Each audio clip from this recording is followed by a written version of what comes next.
All right, let's look at this concept of the flow of money and where you fit in an organization. How does the flow of money in an organization refer to you? How should you see it? And so I'm going to give you an example. Several years ago, so this person no longer works for EAC. They're gone a long time ago, and I had just started working there full time. So I taught part time for quite a long time. And they came to my class and they were working on a computer and they were really kind of ticked off. And I'm thinking, you know what, if you don't like working on computers, why did you go into technology, right? Just don't do that. Of course, I didn't say that. And they started complaining and griping about some things. And I'm sure they felt like I would understand having been in the business, but my approach was a lot different than theirs. I never felt the way they did. And that's partly because I understand the flow of money. So they said, yeah, and if it wasn't for all these computers and everything that we do in our department, you wouldn't have what you have. You wouldn't be able to do what you do. And so, we're the most important thing that there is. And I said, um, not really. I'm an educator, I'm a teacher. So I'm like, it's time to teach. So I said, not really. And they're like, well, what do you mean? I mean, if we didn't have all these computers in here, what would you be able to do, right? You teach technology. I said, all I need to do is to teach technology is I need a book and I need a pencil and I need my students to have the same thing. And as long as they have those things, I can teach them something. That's reality, right? All this stuff is online and that's fantastic. Everything we do with labs and virtual labs and all that just is so much more. But when it comes down to it, I could have a textbook, say, read that, and now I'm going to test you over it, or I want you to write something over it, and you'll get the information you need. I told them, they were like, yeah, that's, I guess. And I said, well, where does the EAC get its money from? The student. Yeah, and the student, maybe a lot of that comes from the feds, but it comes from the student. So the student is our customer. The student is who we have to keep happy. So in other words, your job is to keep the student happy. If that computer's not working, the student's not happy. Your job is not to keep me happy, right? It's to keep the student happy.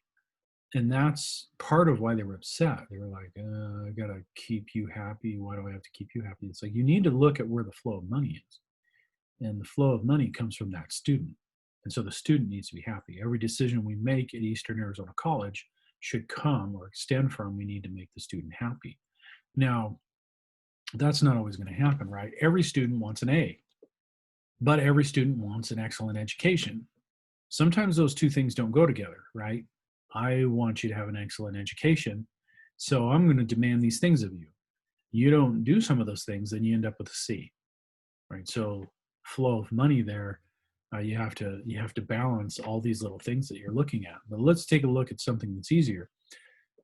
You are a tech person and you're working for Apple computers, and you as a tech person keep their email system running. That's always a good example. That's hugely important, right? The email system goes down in a company like that.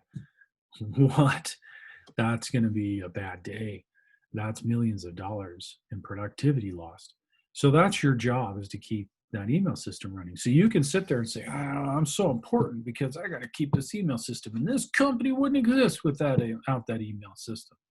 It's vital to everything we do. Well, that's one way to look at it, but do you make the product? Do you ship the product? Do you collect money for that? No. And because of that, you are not that close to the money flow, right? And that's really what you have to do. Anywhere you go to work, you need to understand that. You need to take a look and say, okay, I'm working for this. Let's say you go to work for one of those big car places. Some of those car places in Phoenix, they own like 3 or 4 all over the valley, and they all intercommunicate, and they're networked with each other, and they're going into the same systems. So it's more than what you think when you walk in the door, right? I always look at that stuff. So you're the guy that keeps all that running. So how important are you? Well, you can look and say, well, if those systems go down, right? They're not selling any cars. So I'm really important. I'm really close to the money. Well, actually not, right? Because what they could do is start using paper again and take all that information down from the customers, come to all sorts of agreements, have them legally sign on a piece of paper that they're going to buy that car and worry about it once the system comes up. Now, that's a terrible inconvenience for them. They don't want that to happen. Somebody's probably going to lose their job if it does happen. But at the same time, you're not the one selling the car. That's the point. The one selling the car is always going to make more money than you because they're really close to the money. They're really linked to the money. And that's what you have to look at. I remember being young in my job and looking at how accounting was treated in almost every single business I worked at. They're just treated like, oh, we got to make sure, and we got to make sure, and we got to make sure. And then, of course, it dawned on me, why is it that way? Well, because there's no checks without accounting, right? You're not getting paid without the accounting department. So you as an IT person, if you were over the whole company, you're going to make sure that that accounting department is running like clockwork. Otherwise, if something does go wrong, your pay may be delayed and you're not going to like that, right? They're really close to that money. And so you need to understand that flow of money, where it comes from the customer, what it's being used for in the organization. And that's why accounting is always treated so well, is because they have to deal with that. They have to deal with taxes. They have to pay you. They have to pay them. They have to charge that. And you may not be in that situation. Now, on the opposite end of that, again, technology, as we become more and more reliant on it, you're really getting closer to the flow of the money. And that is why pay is going up in technology.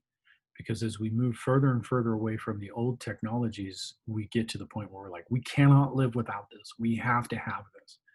And again, if I use the EAC as an example, as an instructor, all those computers in the lab could stop working and we could get around it. Think if the area flooded, right? We could still make sure you learned what you needed to learn and get the grades you need to get and get that transcript and get that job, right? We can still do that. But how about the pay?